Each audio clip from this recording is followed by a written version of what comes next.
You're building the empire and we'll help you protect it. because even the most powerful women Still have trust issues.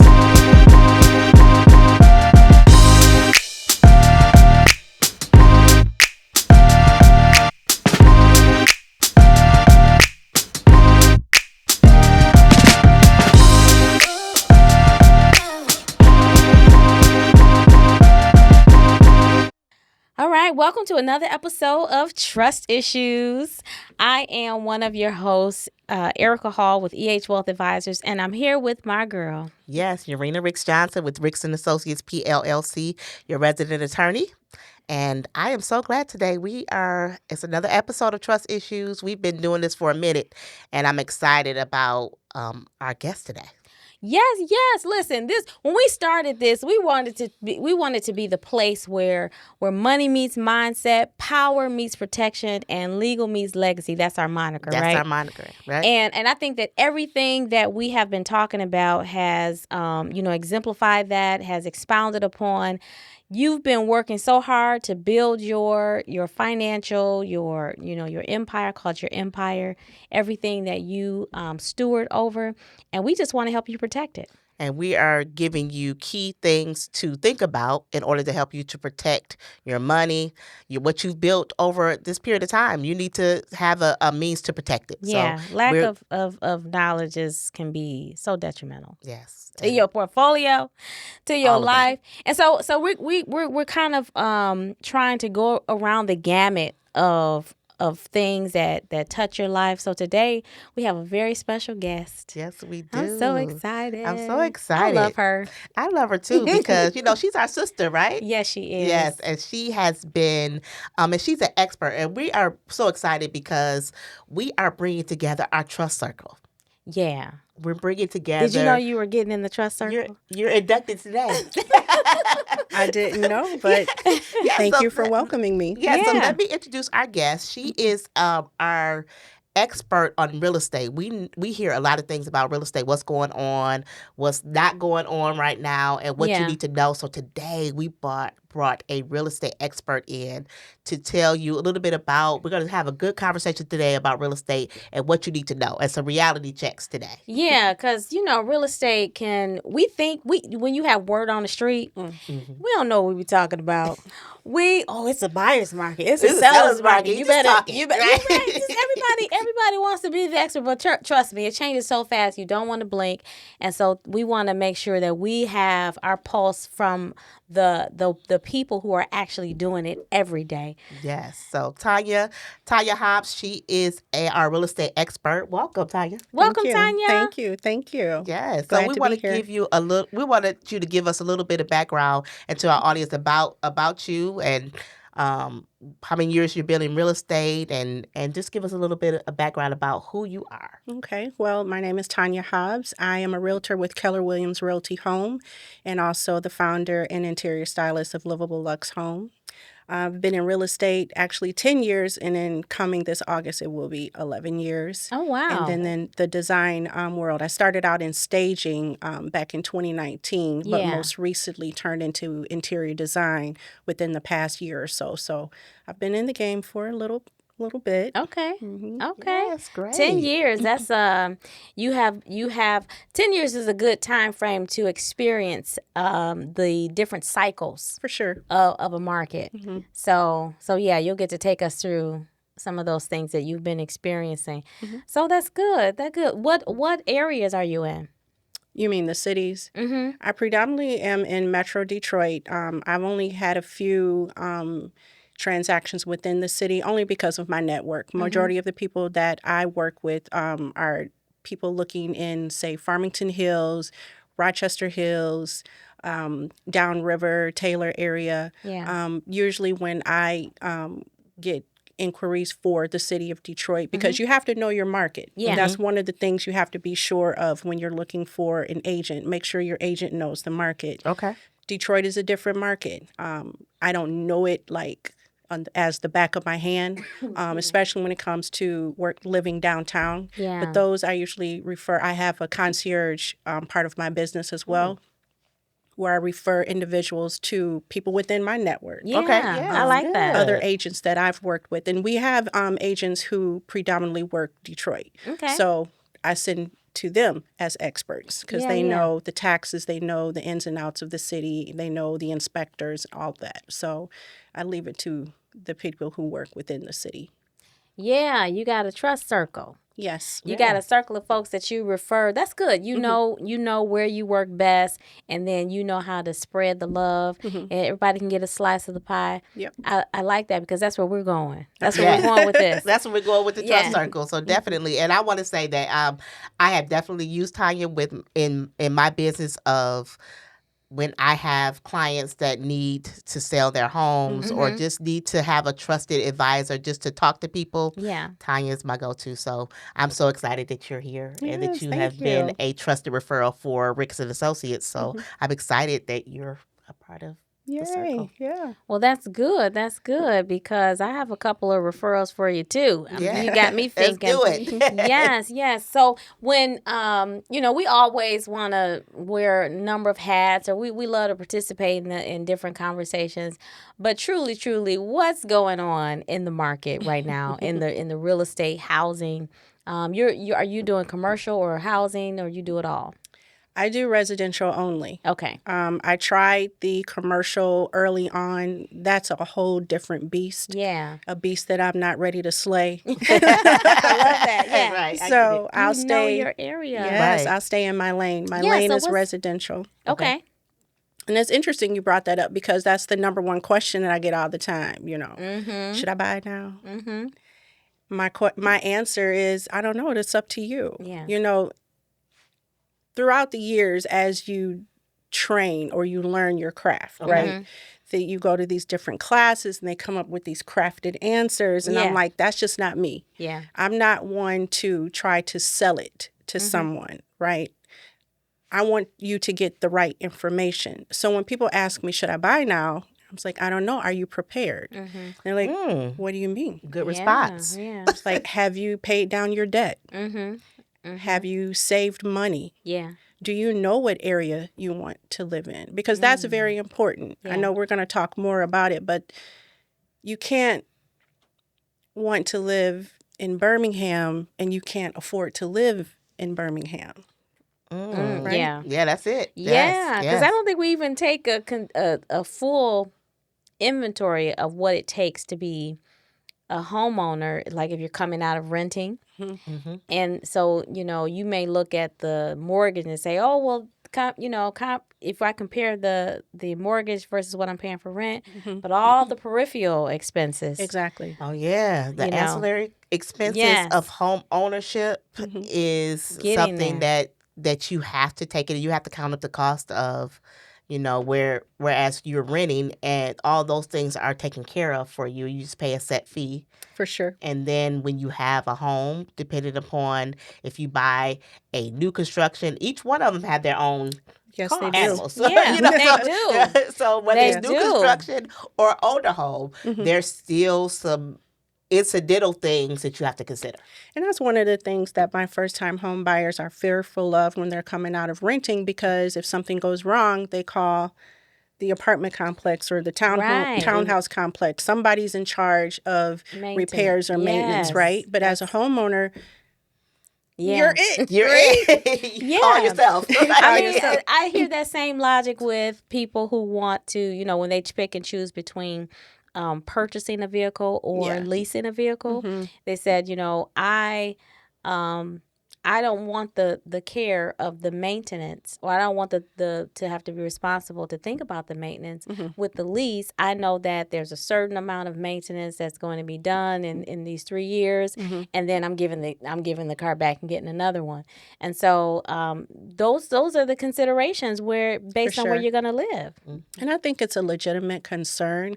But what I try to explain, and again, I'm always giving information, especially to my first-time home buyers, is that there's different ways to take care of those repairs. One, if the seller is offering a home warranty plan, right? That's typically your first place that you're going to contact them and say, let them know what's going on, see if it's covered under that policy. It depends on the package. there's so many different nuances to them. I can't really get into saying, yes, the furnace will be fixed. Yeah. It just depends on the package. The second place is the DTE home program, right? Okay. So... I just discovered this. It's amazing. And I found out about it from my very first home. No one told me about it. I just fell into it, none but God. But in my very first home, it was cute. Mm-hmm. Right. But it had issues. Right. It had issues. Yeah. But somehow, some way, I was in the DTE home warranty, or not home warranty, home program. Yes. And that helped out a lot. And even to this day, I still have that. Not the house, but I still have that. And I tell everyone, you should at least put that in your monthly expenses or however you want to pay for it. Okay. Make sure you have that, because that would be your first line of repair, right? At the very least, they'll come out and tell you, can it be replaced, what it needs to be. And most of the time, depending on what it is, they'll fix it for free. Yeah. And they listen, don't sleep on the home service program. Yes. Now, this is how I found out about it. Now, I know my mom has it, but I recently lost my dad. And so that means that, thank you. That means that I'm now taking over, the repairs and picking up where he left off. And I called because the heat wasn't on. So I called DTE to see if the heat had, if it had been turned off. And they said, "Oh, well, don't worry about it. We'll send someone out to check out the furnace and this and that." I said, "You will? What? How much? How much is that going to cost How me?" much is it going to cost?" And I scheduled the appointment. I didn't have to have the appointment, but since they were so easy to use, I had them give me a rundown of everything that comes with it. They gave me a rundown. I said, everything, all appliances, the alarm, the this, everything. Wow. And so, but it turned out the unit only needed a battery.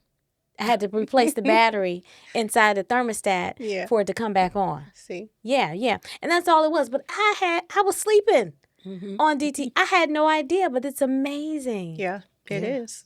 It is. Just letting people what know you that. pay into it, I've heard people say, I'm not paying, they they have different packages as well. And of course, the more that you want covered, the more it's going to cost. However, just to have that security, just to know all I have to do, and they're 24/7. Yeah. You just pick up the phone and call, and then they'll schedule someone, one of their vendors, and maybe it could be one of the DTE techs that'll come to your home to service that for you. So that's what I usually tell my first-time home buyers is, you have that security. Okay. That's good.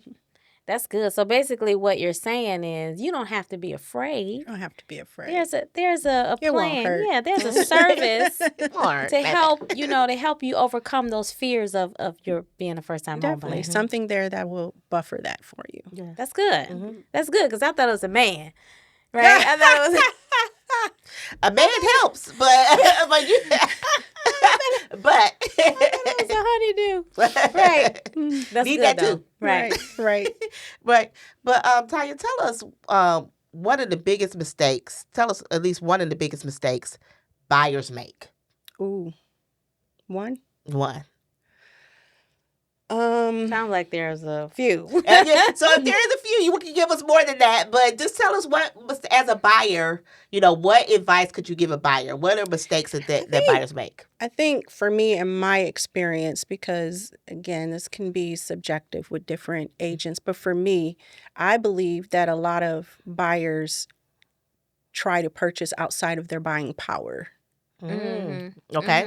So now that some of the rules, I don't want to say laws because the laws have not changed, but some of the rules have changed in that you have to have pre-approval prior to going out touring homes. That's good. Yeah. And which I always requested that anyway, because I wanted to know what I'm working with. It makes no sense for me to take you to a $300,000 home and you only were pre-approved to $175,000. Now, how long has this been a rule?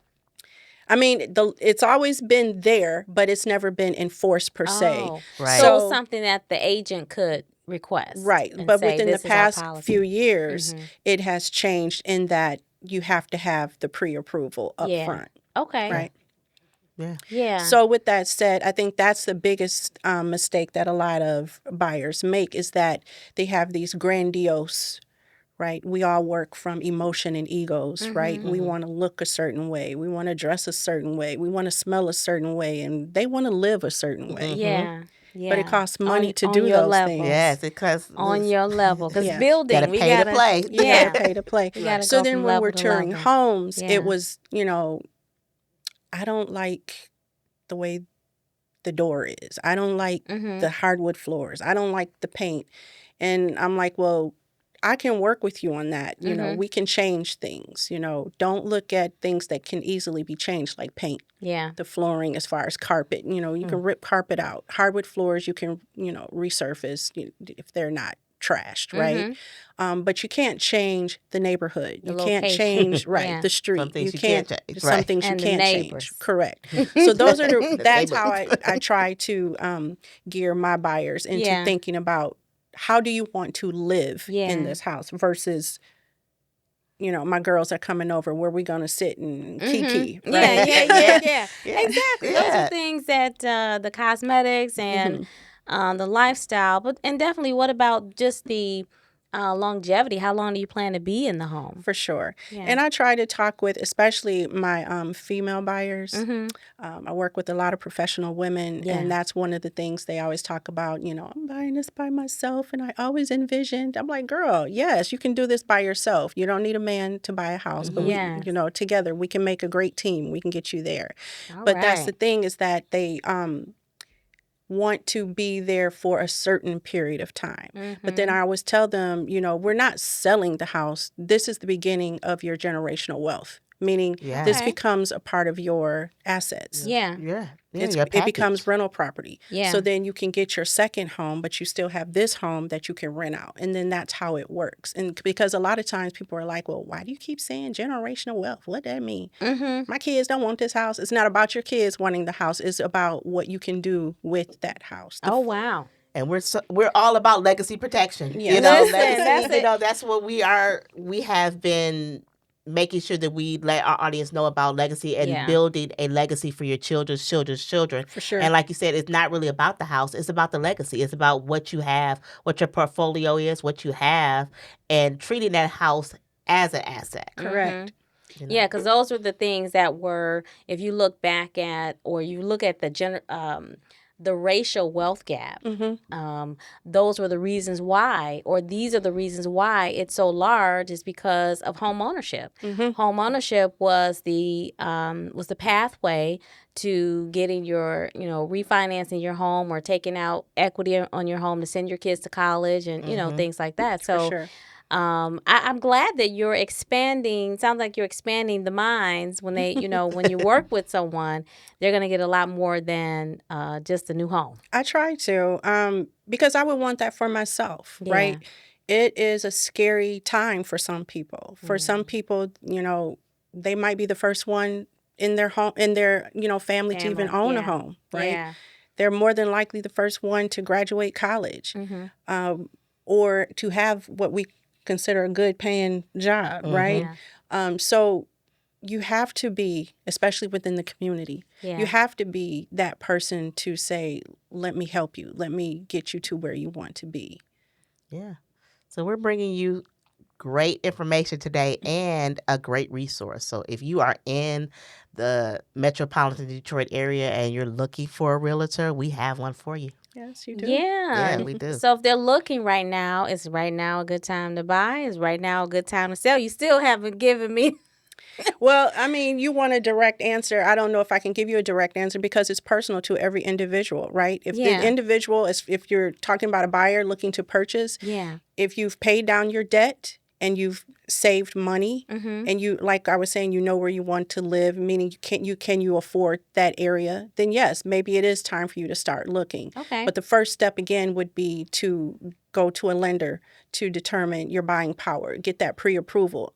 They can tell you if you need assistance with closing costs, any other concessions. They can tell you how much down payment.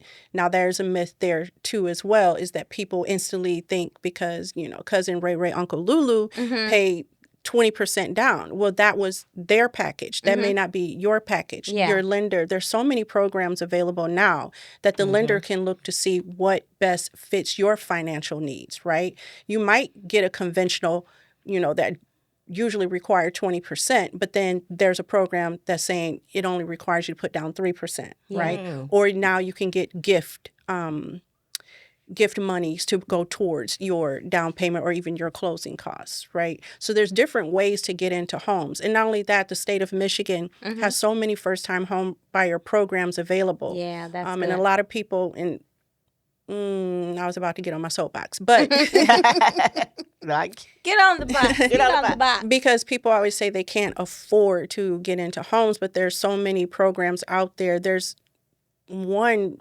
within the past, I think, 5 years that expired because nobody was using it. Oh, no. Oh, wow. I mean, there's just so much out there. I mean, if you're a veteran, you get discounts. Matter of fact, if you're a veteran, let me get the numbers right. But if you get disability checks from being a veteran, I think you get 100% of your taxes waived or something like that. So it's a tax benefit, yes. I can confirm. Yep. So that confirm. On top of if you're a school teacher, if you're a firefighter, police officer, they have programs available for these industries that people don't tap into. Yeah. And it's not because, I'm going to go back and say, I think it's because they don't know. Because we're not having these roundtable discussions. And I think that's important. What it's all about. Yeah. Get the information out there. Yeah. Yeah. So that's usually what I try to tell people when they ask, is this the right time? And I have to say it's personal. Tell me your circumstances. Are you ready? Are you financially ready? And then as a seller, you want to put your house in the market. How much are you looking to sell for? The first thing you need to know is what you need out of it. What are you trying to do with the proceeds? Are you going into another home?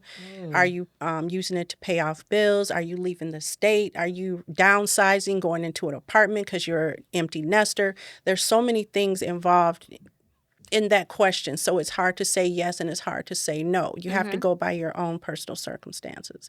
Now, if you're a seller and you say, is this a good time to sell? Yeah. And I'm going to say, is your home ready? And then they say, what do you mean is my home ready? Have you done the repairs? Yeah. Right? Mm-hmm. Yeah. And then is there so right now would you say that it's from the standpoint of a seller, if someone is trying to sell their home now and they are trying to rent, do you see that rental prices are higher now? And are things kind of where if you are selling at a higher price, do you think that they're going to face some obstacles with renting? I think now the whole rental piece of it has kind of settled out. Okay. Whereas before it was like the Wild Wild West. Those rental prices was high. Yeah. High. Really? It was. Yeah. But now I think they've pretty much settled out. Okay. Because here's the thing. Inventory is low. And people are like, well, it's because of this and it's because... No, really, it's because if you think back 2020 when we had those really low interest rates. Yeah. No one saw that coming, not even the real estate market. No. Think about it. We were considered non-essential. They wouldn't even let us work, right? Yeah. So if they saw that coming, we wouldn't have been considered non-essential. Right. Then when they finally allowed us to go back to work, that's when you saw, like 20, 30 offers being made and these prices, going up and up and up. But then people were only getting like 1.5%, 2% interest rates. Yeah. Then if you weren't selling, you refied and you cashed out. Yeah. And you got that pool, right? Yeah. You did the whole resort in your backyard so your kids can have the time of their life. Right. Because you're at home, right? Yeah, you want to enjoy your space. So think about it. We're in 2026. That's 6 years ago. Why would I sell to get a 6% mortgage rate if I didn't have to, if I'm locked in for 15, 20 years. With that really low. And that's where my question is coming from. Because I think a lot of people that I meet with as an advisor, they have a portfolio of property. They'll have a portfolio of property. And the question typically is, am I going to buy and flip? Am I going to buy and be a landlord? which of my properties am I going to unload, or am I going to go out and get some more inventory? Yep. Right. And so the questions that they may have now, how would you address some of those people who have those inventories of properties, and they're just trying to see if it's a time to buy, or if it's a time that they're ready to unload, just because they want to make the most off of a. I say it goes back to location. What they say, location. As far as unloading, is this an up and coming area? Do you foresee, or do you see cranes, tractor trailers, all that around the area? Yeah. That Yeah. means they're building up. Yeah. Okay. I say hold. Keep that property, right? Because there's growth. When you see businesses coming in, you know there's going to be money coming in, right? Then you're going to bring in new people coming into that area. Why? Because whoever's working there, they need a place to live. Most of us want to live close to where we work, right? True. The flip side of it is, if you're not seeing that, if you're the caliber of, your applicants, I hate to say that, but I mean, let's be real. Not everybody's going to take care of your property the way you want to take care of your property. How much is it costing you in your overhead to maintain that property? Then those are the conversations we need to have and say, maybe, this is something we need to sell. Yeah. Because it's costing you more money to have it than to, keep putting a renter in there. All right. And what about interest rates? You mentioned interest rates. Well, for legal purposes, I am not a lender. I do not work with a mortgage company. Disclaimer, yes. We are giving Disclaimer. disclaimer. And we are giving general information based on our experiences. Yes. And we are not giving specific advice, but based on experience. Yes, you must retain us in order to say that we gave you specific advice. Okay, done. Okay. Interest rates. Thank you. So interest rates right now, I believe we're about, 6%, a little bit above 6%. People are talking about how they're wanting to lower the interest rates. I say take it when you see it, okay? So a lot of people talk about how they're holding out. They're waiting. Yes. You cannot wait out the market. Yeah. By the time you think you've waited out the market, something has changed and you've missed your opportunity, right? Right. Because think about it. If we're all waiting, I'm a buyer. Say we're a group of buyers. Yes. We're all just waiting. We're waiting. And they say, oh, we're dropping it to 4%. Now you run into the lender. I mean, stuff doesn't happen like in 10, 15 minutes, right? Depending on if you haven't gotten your paperwork in order, your financials together, it might take a day or two. Right. To get it together. To get it together. By the time you get your pre-approval letter, you get with that agent, you're like, all right, I'm ready to see some homes. Well, she needs some documentation from you. You got to get that paperwork together. By the time you get out there, they could have upped the rate by then. Right. Because think about it, your pre-approval doesn't lock you into a rate.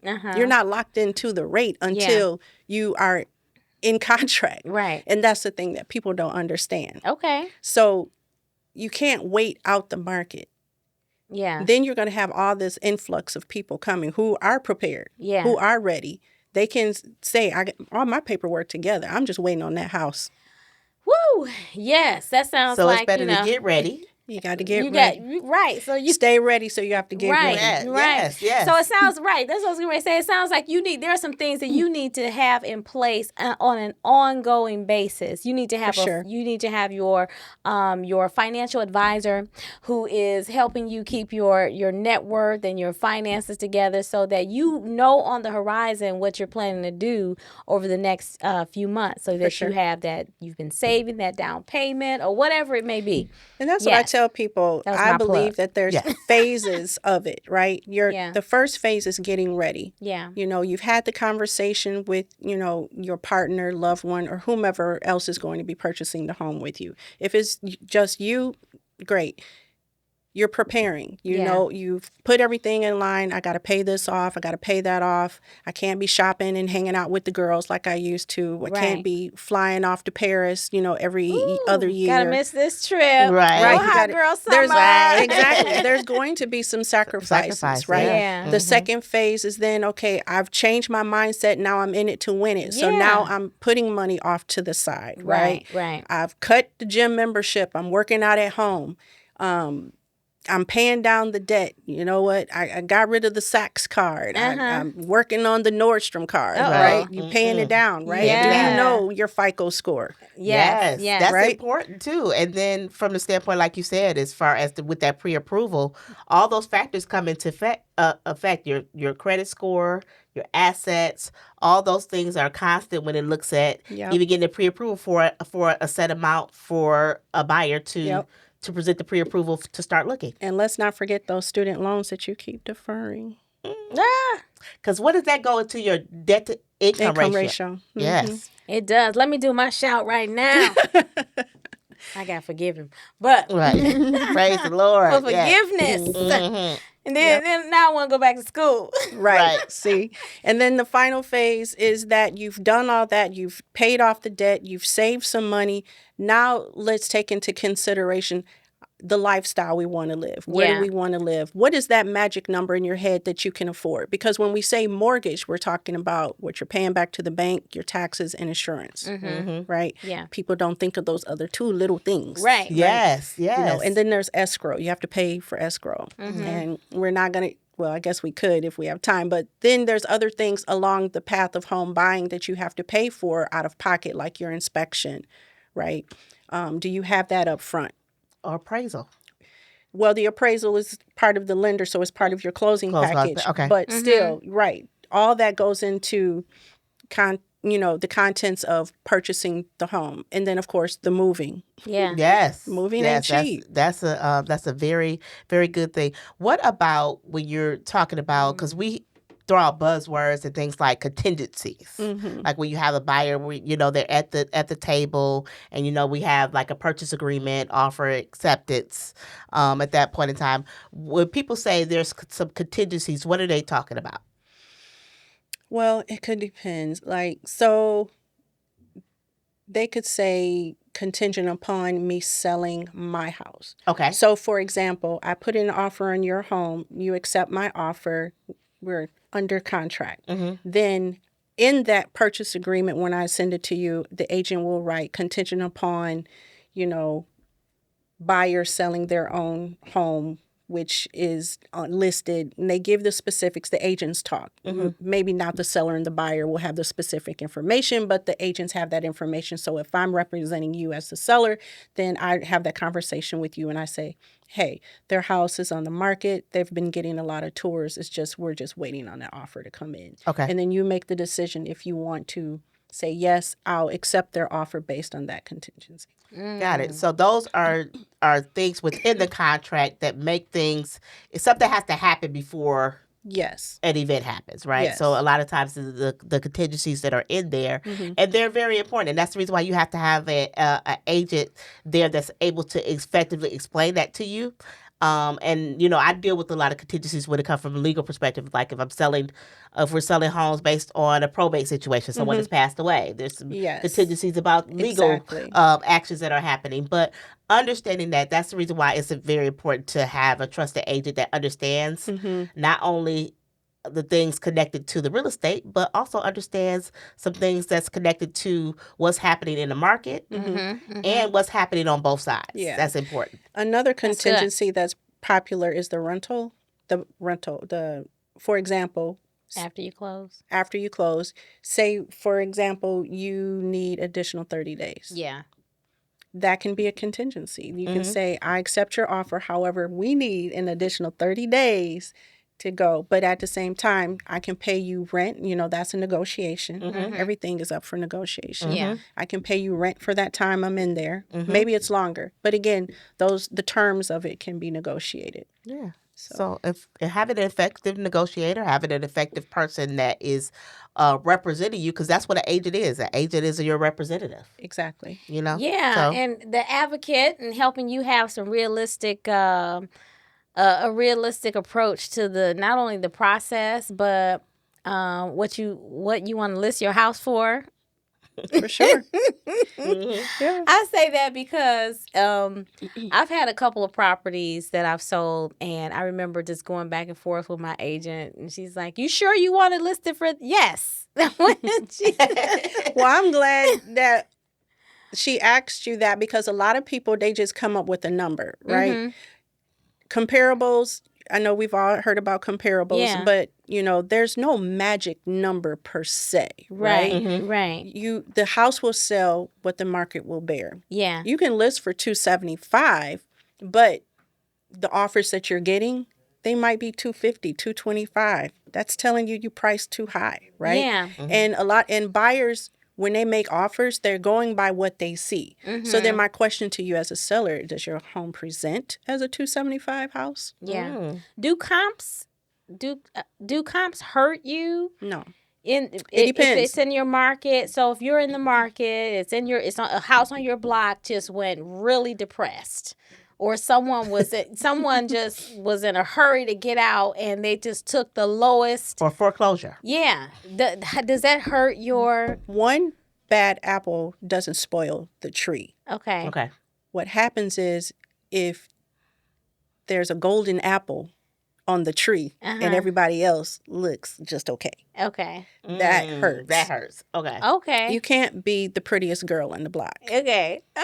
Because think about it. Who's going to compare to the prettiest girl on the block, right? You can't have the best house on the block. That's why they tell you buy the worst house on the best street. Yeah. I hear my clients saying, this house, I just saw this house, the house across the street just went for $450. So now I'm ready to list mine. Yeah, and people I've do that all the time, but you have to educate them, especially when I go to a listing appointment. Yeah. And that's the first thing they say. Yeah, because Mary Lou, her house was $500,000. $500,000. The neighbors, they come and tour. Yes. They want to come see. That's what they're looking for. They're not coming to meet your family. They're coming to see what does this asset look like compared to this property across the street. And I have to explain to them, well, the reason why Mary Lou's house sold for $500 is because her basement is finished with drywall. And yours is not. Yours is not. Those are key things. And I don't think a lot of times people from a person that's a buyer or a seller, the things that matter. Like you said, the things that matter within the house. And we just think our house. And most of the time when you have sellers, they thinking, oh, my house is the bomb. Because it's emotional. They go want my house. Right. It's emotional. It's good. It's the bomb to you. Mm-hmm. And that's what I tell people too. When you list your house, it's no longer your home. It's a product. Yeah. Ooh, yes. They get offended. Say it again for the people in the back. People get offended when I say that. And I said, think about it, because when you list it, it's for everyone to see. Yeah, that's why. Okay. That's why you were a stager. And listen, we could talk to you all day. Our time is almost up, but we have some rapid fire questions. We got some rapid fire questions. Okay. Yes. Okay. Number one, is now a good time to refinance? Ooh, I would have to leave that to a lender, but I would say yes if you absolutely need to get the money for a cash out for either medical bills, college education, or maybe you need to repair something detrimental in your home. Ooh, that's good. Okay. Should I wait until summer to buy? No. All right. Okay. How much? Okay, go ahead. I was just going to say, if you're prepared, as we've discussed, then now's the time for you to buy. Okay. Okay, great. How much down payment do I really need? I would say at the very least 3%, but to make it comfortable, maybe you want to do 5%. Okay. That's good. All right. Housing market. Where is it in the cycle? Is it going to crash? No, I don't believe it's going to crash. But then again, we didn't see 2020 happening with 2%, mortgage rates.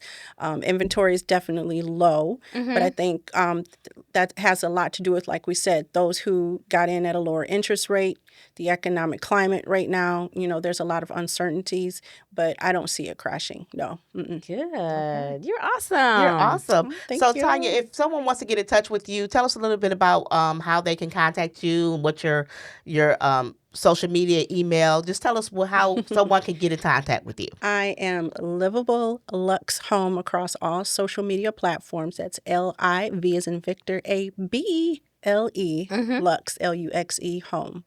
You can find me on Instagram and Facebook. I'm predominantly on Instagram. I love Instagram. But yeah, and you can check out my website as well. Yeah. Well, you come back and talk to us about your interior, because we didn't get a chance to even talk to you about the interior design part. Oh, yeah. So we're going to have you come back and talk to us about interior design, because I don't know a lot of people that are in interior. I think that people think that they're interior designers, right? But just telling us, more about that, about, what do you look for and things like that as an interior designer. You going to come back? For sure, if you have me. You were comfortable? Yeah. Yes. So thank you, Tonia Hobbs, real estate extraordinaire, just sharing all of the tips, breaking the myths or debunking the myths for our first-time home buyers, even those with a nice real estate portfolio. I think you provided some great information, and we'll have you back soon. Yay. Thank you. Thank you. Okay. All right. This is it for Trust Issues. We'll see you. Listen, if you have not hit that subscribe button, please pay us some attention. Yes. Give us some love. And we're signing off. This is Urenia Ricks Johnson and Erica Hall. See ya. Bye.